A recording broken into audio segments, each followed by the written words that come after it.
is one of my kind of all-time favorite topics, content distribution. And it starts with a story that some of you may have heard before, but it's a story that I love, and it's a story that I think is very important because it gets across a very important message.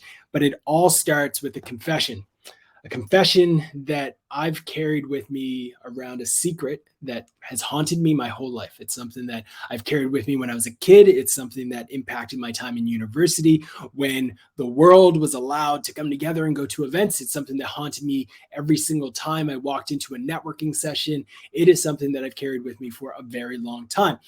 You might be wondering, Ross, what is this confession? I'm not confessing about the time that I grabbed the hand of a complete stranger and went missing when I say this, but I'm a wanderer. And when I say I'm a wanderer, I mean I literally just wander. And typically you might think, oh, like, are you talking about like wandering off into like the abyss? Like, what are you talking about? I'm a wanderer as it relates to information. You see, when I go to events, when I go to networking events, when I go to these different sessions and I'm all jazzed up to meet new people and talk to them, my mind often wanders. My mind will wander during a conversation. When I'm talking to someone, they can be literally standing inches from my face, and my brain will start to wander and pick up sounds and noise and conversations that are happening feet away from me.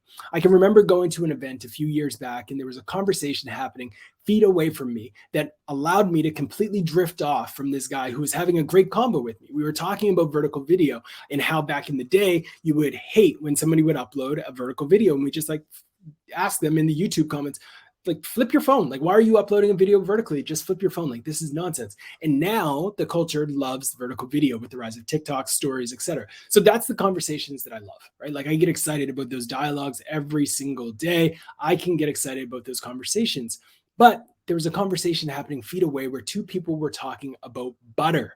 Yes, butter. And my mind completely blanked out on this dude. It was like that scene out of Charlie Brown. All I could hear is wah, wah, wah, wah, wah. Nothing he was saying was actually resonating in my mind because I was enthralled with a conversation these two people were having about whether or not you should keep the butter in the fridge or put the butter on the counter. Now, to you, you might be thinking, what? Why does that matter? Like, why are you drifting to think about this conversation? It's a very hot and important topic. Depending on where you are, you should put your butter on the counter, but that's not what I'm here to talk about today. But let me explain a little bit further around how bad this wandering situation is. My wife, who happened to be with me at this event, when she came back and I introduced her to this gentleman, I introduced her as my butter half. Now, if I could blush and turn pink, I would have turned pink. Can't do that. So I was internally blushing, and I was going through a moment in that second where I was like, this sucks. What's going on in my brain that forces me to wander this much and drift in my mindset? And I quickly realized that actually this is something that all of us have. If you go to an event, if you go to a wedding, if you go to a dinner party, we all have the ability in our minds to do this thing and leverage this thing that is called, by scientific research, the cocktail party effect, which is when we as humans are able to focus our attention on a particular amount of sound, a particular noise, to isolate it amidst all of the chaos. So when you're at a wedding, when you're at a party, when you're at an event, you can be talking to someone, but you overhear something that's a little bit more interesting to you. And even though the decibels of all of the noise, all of the music is higher than the dialogue that is happening a few feet from you, you can extract all of that noise and focus on that message. That is a superpower that all of us have. And it is what caused me to drift into that dialogue about butter. But here's one of the things, and the reason why I think you as marketers, as creators, as brands need to be thinking about this as well. The internet is the loudest cocktail party ever. And some of you I know, some of you I love, I respect, and I've got to say, you just like me, it is all our fault. It is our fault that the noise is happening on the internet. Why? Because we've been preaching at the top of our lungs for years. Content is king. Content is king. Create more content and the world will be yours. And guess what? The world has listened. So now that the entire world, all of the marketers, all of the folks coming out of school, all of the new grads, they're listening and reading these YouTube videos. They're watching these YouTube videos. They're reading these blogs. They're listening to these webinars. And everybody's saying create, create, create, create, create. And as a result, we're seeing numbers where people are spending 80 hours a month creating content and 2 hours a month distributing it, where people are spending hundreds of hours every month creating content and 10 hours to distribute it. We have embraced Shoto to Wu-Tang, a mantra where content rules everything around me. We have leaned heavily into this idea to a point where it is so noisy. It is difficult for us as marketers to stand out amongst the sea of noise. And here's another challenge. Something that the folks at SparkToro talk about often is that Google is making our lives as marketers, as creators, even more difficult. Because the SERP, the thing that we have relied on as a place where we can capture traffic, is no longer just a resource that we can extract value from, but it is now our competition. We are now competing with these places because you can't just write a great blog about this camera versus the next and expect traffic. No, you can expect Google to scrape that and then show it in the SERP. If you write a great article talking about the best books that you need to read if you want to go on keto, guess what? Google's taking all of that information and they're placing it in the SERP as well. This is up against what you are up against. You can embrace that idea of create. But guess what? That content, that information is being taken and placed directly in the SERP. Google is becoming a destination, and that is making our lives and our jobs more difficult than ever before. They're not alone. One of the best things that I have ever witnessed, whether it's ethical or not, in business was the bait and switch that Facebook played on marketers over the last few years. If you look at the amount of content being created year over year, quarter after quarter, it continues to go up and to the right. More videos, more cat photos, more memes, more baby pictures, more stories, more content is being produced and shared on Facebook than ever before, and it is consistently happening. And brands were encouraged amidst all of this growth to pay to get people to like us. And then once you pay to get people to like you, you now have to pay for the people who like you to actually see the content that you're sharing. The number of interactions on Facebook continue to drop lower and lower and lower, and it has become a pay-to-play game. This is why I believe content is no longer king. We need to walk away from that. We need to walk away from that mantra, that idea, and embrace the dream. And I saw some people shout it out earlier today in the chat. Thank you for checking your dream in the past, but we need to lean heavily into this idea that distribution rules everything around me. So how can you ensure that the content that you're creating, that you're spending 80, 100, 90, 40, 50 hours every single month to produce actually takes off?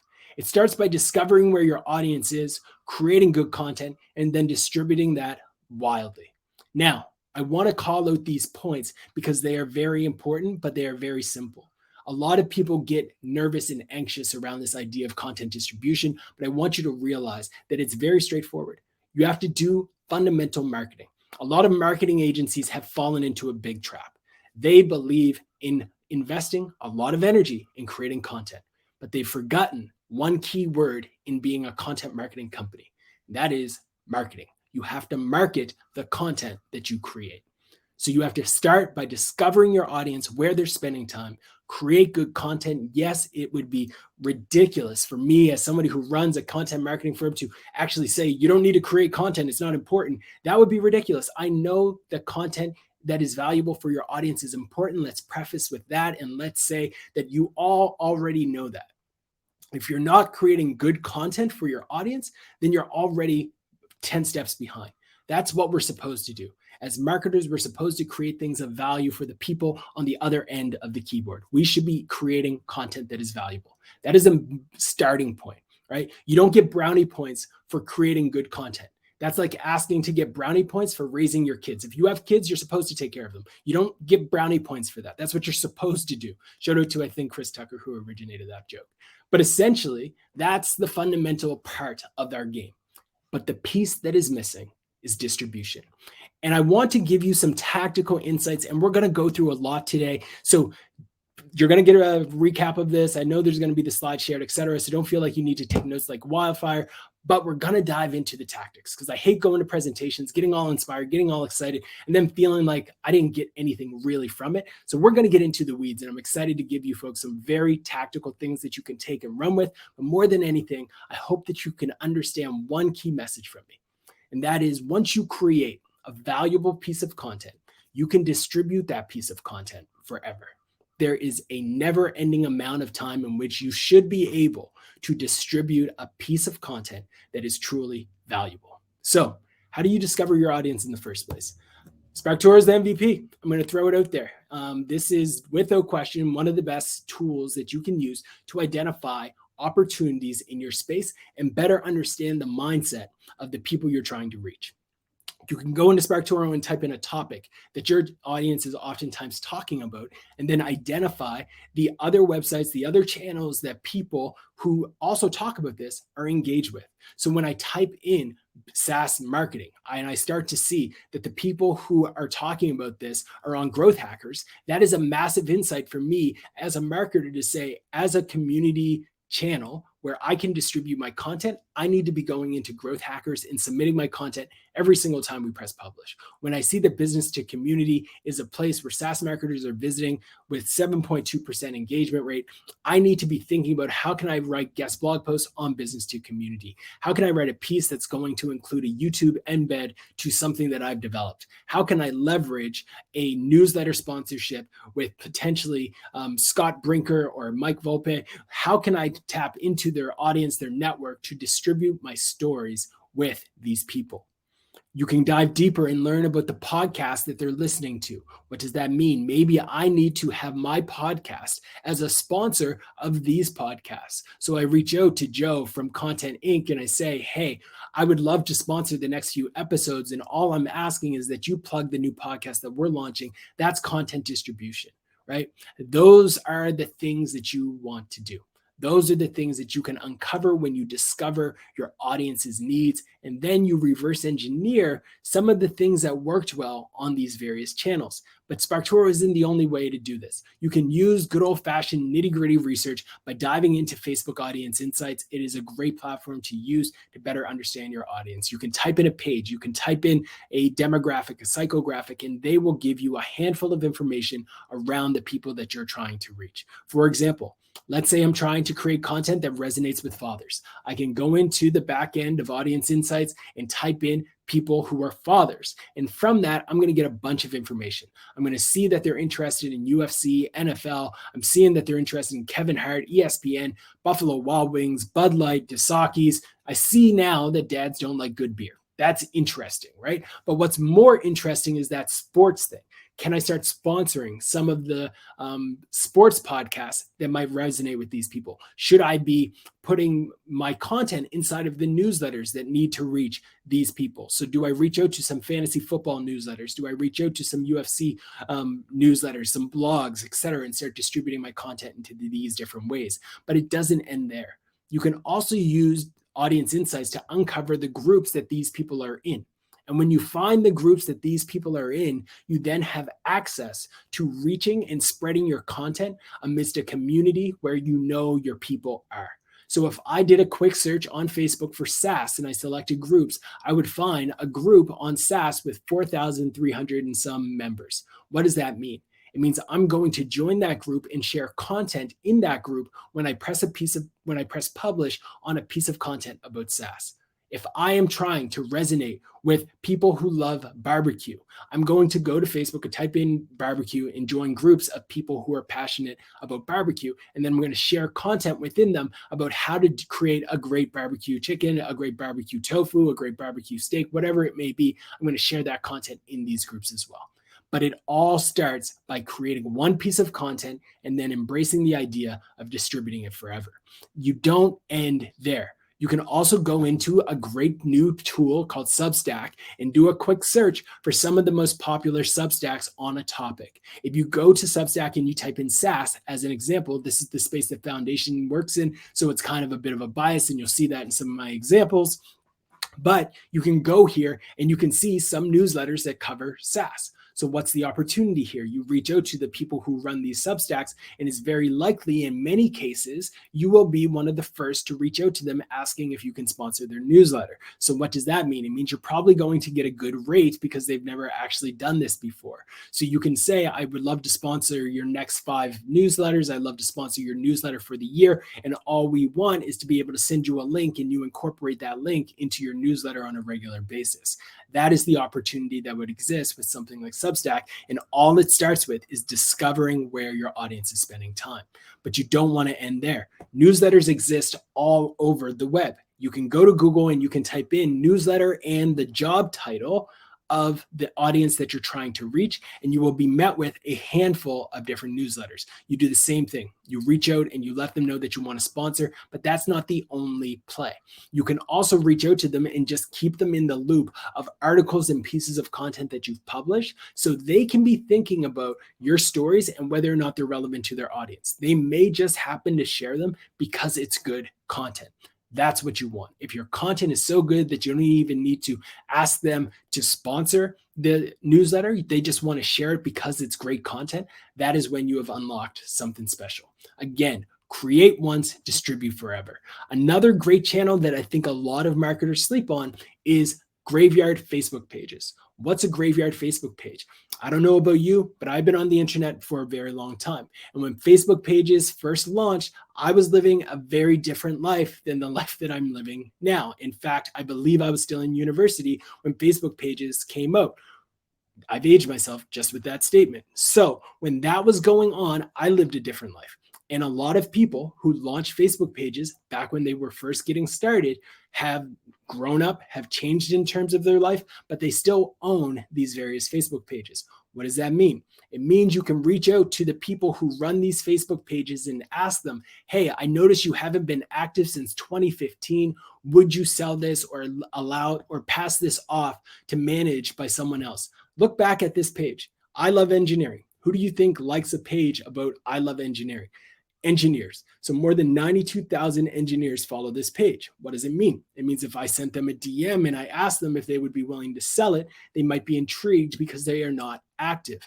They would then let me know that, hey, I would love to see if you would negotiate on this price. In fact, I recently bought a page for $3,000 and the page was able to pay for itself within just a few months. Some of you have been listening to me talk about Facebook and you've had your cocktail party effect on because you don't think Facebook works well in B2B. ComScore had a study done a few years back where they actually did an analysis of B2B decision makers, and they found that Facebook was the one channel that B2B decision makers actually spent the vast majority of their time on. Why is this relevant? Why is it real? Because people are like onions and we all have layers. As much as we like to put on a persona that we're all business all the time, we're actually just people. And we as people go on Facebook and see what our friends are doing, see what our ex from high school is doing. We go on Facebook to see what our grandkids are doing. We do all of those things on these channels, and that is where a lot of time is being spent. So no, your audience is not on Facebook. They are there, and you have to recognize that it is a great channel to distribute your content. And yes, I understand that there's a lot of controversy around Facebook and all of those good things, but pure play, marketing aside, just focused on the marketing side, Facebook is a great platform to distribute your content. Create once, distribute forever. I'm not going to ignore the power of LinkedIn as well. LinkedIn is a great place where when you create a great podcast, you create a great video piece of content, take snippets of it, and then repurpose it and repackage it on LinkedIn in snippets. An hour-long podcast doesn't need to be uploaded to various platforms as an hour-long video experience. You can take snippets where people are talking about things that are impactful and relevant, and then sharing them natively directly on LinkedIn with a snippet and some context associated with it. But that, again, is not where it ends. You can take that podcast and let's say that you were able to pull out a few cool insights from something that was created, something that somebody said on a podcast with you, whatever that may be. You can turn that into a good old-fashioned status update, just like this post that you're looking at here, and then turn that same post into a carousel, aka slides or a document on LinkedIn, where people can scroll through this entire concept of a idea. You take that idea and then you create visuals that represent each of them as a carousel. One piece of content turned into two pieces of content within the matter of just a few minutes and a little bit of hard work. You can also take data assets that you were publishing. Let's say you published a white paper, an ebook, a resource, or something of that nature. You can take elements of that and then share that on social as well. One of the biggest mistakes that I see marketers make is that they spend a ton of energy creating an ebook, creating a white paper, trying to be the next Mary Meeker report for their space. And they take these data points, they take this data, and they just let it collect dust in the PDF format on somebody's drive. that is a wasted effort. Take elements of that white paper, of that resource, take screenshots, turn the data into pure play social content and share it in other channels. That is a massive opportunity. And again, don't be afraid to take content from one channel and share it on the next. Just because you shared a tweet on Twitter doesn't mean that same tweet can't be screenshot and then shared on LinkedIn. We have done this time and time again, and it has demonstrated on LinkedIn to be extremely valuable and extremely successful. Again, another opportunity that exists is that you take blog posts that you may have published on your site and turn them into LinkedIn articles. So on LinkedIn, they have a native platform for articles. Take those blog posts and turn them into those. Again, create once and distribute forever. Some of you might be thinking, Ross, this is overload. You talk way too fast and I am getting off of this thing because it's too much and I hope you're done. I'm not done. I've got a few more. So you also want to embrace niche communities. What do I mean by that? Good old-fashioned forums, good old-fashioned places where people are coming together to talk about things that are relevant and interesting to them. If you go to Google and you type in your niche, your space, your industry, and the word forum, it's very likely that you're going to find a forum on a specific topic that is relevant to you. What do you want to do? You want to go into these forums, you want to go into these communities, understand the culture, understand the space, and then submit and share your content in them in a format that they're going to resonate with. You can do the exact same thing on a website called StackExchange. On StackExchange, there's 100 million monthly visitors of people who are interested on very STEM-specific niches. From biology to information security, you can go into these communities and share with them content that you've published that is relevant to them. Create once, distribute forever. Thought I'm done? Not yet. So another thing that you can do is you can leverage communities like Reddit and Quora, which I believe are amazing opportunities for marketers to leverage. Although Quora is starting to dwindle in terms of its audience on the North American side, it is still a very valuable play if you do it right. What do I mean by do it right? You have to go in and do a search for the types of questions that people in your space would be looking for answers to. And ideally, you will find questions that are already ranking in Google and have a placement in the SERP. The reason why you want to do this is because this is how you create an SEO moat. This is how you essentially are able to own the entire SERP, because you will show up not only for the blog post that you wrote on a topic, but also in the answer to the question that's showing up in Google. From a Quora standpoint, you have a YouTube video, you have a featured snippet, all of these different things. That is when you have an SEO moat, because you have established search dominance through multiple channels. If you're interested in that concept, drop me a line. I'd be happy to geek out with you on that at any point, as well as the rest of the team at Foundation. It's something that we think about and we try to strive for often with our work. So once you find the questions that your audience is asking, you want to answer them the same way that Jason Lemkin does. Highly valuable. So you're not just going to answer and just plug in a bunch of your links and say, go read this article that I wrote. You're going to take elements from the question and actually answer them natively so people don't have to leave to get value. And then you're going to have call to actions throughout that are telling people, check out this link, check out this post as well for more tactical ideas.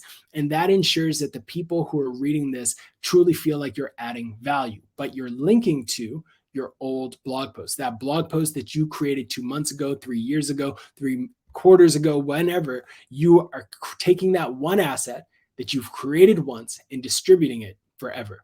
A lot of marketers are afraid of Reddit. Some of you probably broke out into hives when I dropped that bomb on, hey, you should consider Reddit as well. And I get it. I understand it. I've been banned from Reddit multiple times, but I do love the channel. And let me tell you why. The main reason is because when Foundation did an analysis, and I know it was a few years back, we found that links on Reddit generated the vast majority of the upvotes and the engagements across the top 150 subreddits. What do we produce as marketers? Links. So we should be taking our links and thinking about how we can contribute them to Reddit so we can generate traction and generate engagement. This is a major opportunity. And if you're unsure what type of content you should be seeding into the communities, my biggest recommendation would be to go to the communities where your audience is spending time and sort the content by top posts. When you do that, you're able to find trends around what content they like the most, and you can ensure that you give that back to them. Create once, distribute forever. Almost done. Slack is not just a productivity tool and an efficient tool for organizations to come together and have combos, have a dialogue, and essentially be that virtual office space. It's also a great place for distributing content. There are a ton of different open public channels that people have created where designers talk about design, where musicians talk about music, where SEOs talk about backlinks, where people talk about things that are relevant to them. Why is this important? Because you can go into these communities and distribute your content in them as well.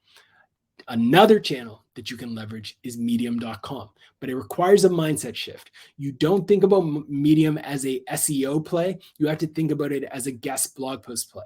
On Medium today, there are a ton of publications with thousands, if not hundreds of thousands, sometimes even millions of people who subscribe for updates whenever a new post is published on medium.com.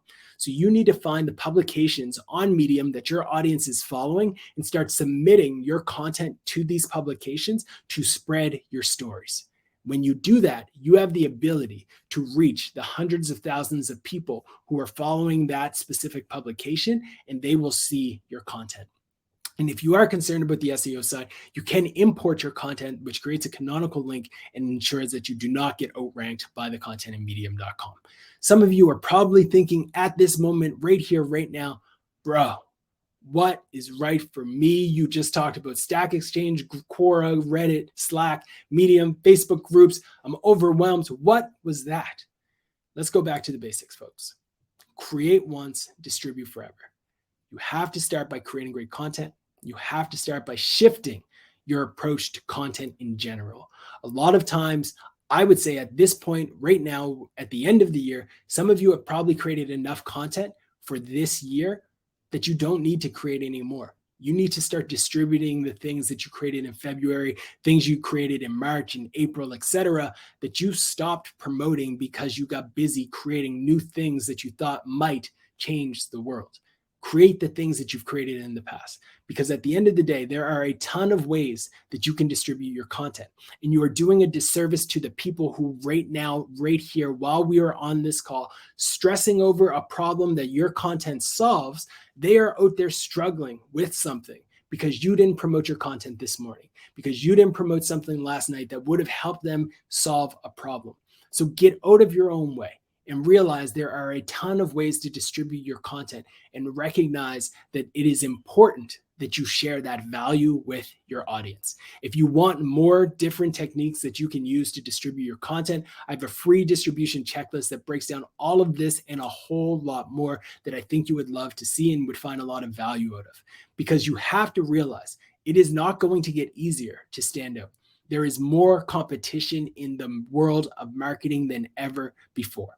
So you need to start laying the bricks that you're going to need tomorrow, today. Start investing in the distribution efforts that you're going to need. Start creating the distribution channels. Start investing the time and energy to better understand the spaces. So next year you are equipped to ensure that when you press publish on a piece of content, that's not when the bubbly gets opened. That is when you realize that the job is just about to begin. Invest in education around distribution, because this is the time to embrace it more than ever before. And right now, as you get off of this office hours and you start to ask me questions and you start to go back to your day, you're going to be met with a very simple reality. You're going to feel okay. You're going to feel excited. You're going to say, I'm going to do all the things. I'm going to invest in distribution. I'm going to send tweets. I'm going to put up LinkedIn posts. You're going to feel really good. But it's going to probably feel a little bit overwhelming. And at that point, you're going to have to make a real decision around whether or not you're going to continue down the path of learning, and you're going to continue down the path of educating yourself on whether or not distribution is something that your brand, that your business, that your even personal brand, your career could leverage and use to be better tomorrow. You're going to ask yourself, are you going to continue to invest the time and energy to get better, or are you going to allow yourself to kind of just be okay? And both options are on the table. But if you do make the decision that from this point forward, you're not just going to feel excited and energized after hearing Ross talk about distribution, but you actually invest the time and energy to learn a little bit more about distribution and to scale back a bit on the creation and invest more on the distribution side. You fast forward 5 years from now, 2 years from now, maybe even 6 months from now, or even 2 months from now. You're going to look back and ask yourself, was all of that work to educate myself worth it? And you're going to be met with a simple answer. You better believe it. Thank you folks so much for joining the office hours. I'd be happy to dive into any questions that you may have, and I'd be happy to be an open book for you for the next little bit. So let's jump in and have a bit of a dialogue today.